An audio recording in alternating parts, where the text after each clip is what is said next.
Max کھیلتے ہوئے ایک چمکتا ہوا کچھوا دیکھتا ہے جس کے خول پہ عجیب و غریب نقش و نگار ہوتے ہیں۔ کچھوا میکس کو حیرت میں ڈال دیتا ہے جب وہ بولتا ہے اور سفر کرنے کی اپنی طاقت بتاتا ہے۔ خول کا جائزہ لیتے ہوئے میکس کچھوے کی طاقت کو چالو کر دیتا ہے اور وہ ایک قدیم جنگل میں پہنچ جاتے ہیں۔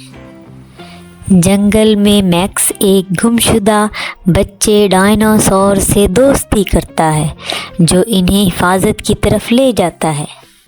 کچھوا میکس کو بتاتا ہے کہ ان کا مشن یہ ہے کہ تاریخ کے اہم لمحات کو خراب ہونے سے بچایا جائے۔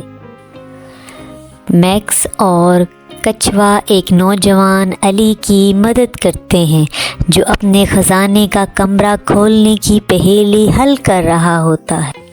انہیں ایک قدیم کاتب کی غلطی کو درست کرنا ہوتا ہے تاکہ بادشاہی کا توازن برقرار رہے۔ اچانک ریت کا طوفان کچھوے کو خطرے میں ڈال دیتا ہے لیکن میکس اپنی حاضر دماغی سے اسے بچا لیتا ہے۔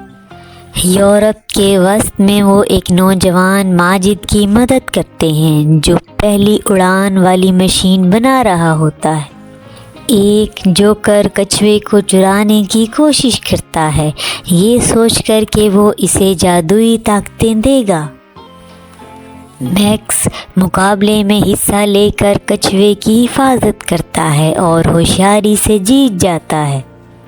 ایک ہائی ٹیک شہر میں وہ ایک لڑکی کی مدد کرتے ہیں جو اپنے روبوٹ کو خراب ہونے سے بچا رہی ہوتی ہے۔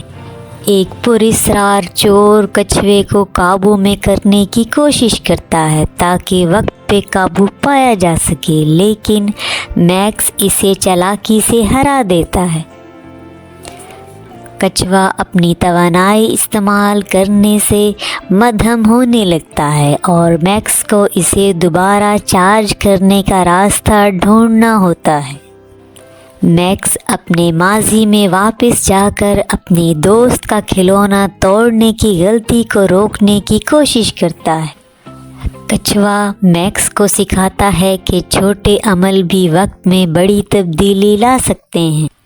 کچھوا میکس کو بتاتا ہے کہ اسے دوسروں کی حفاظت کے لیے جانا ہوگا اور دونوں ایک جذباتی الوداع کہتے ہیں۔ کچھوے سے متاثر ہو کر میکس فیصلہ کرتا ہے کہ وہ اپنی زندگی کو بھرپور طریقے سے گزارے گا اور وقت کی قدر کرے گا۔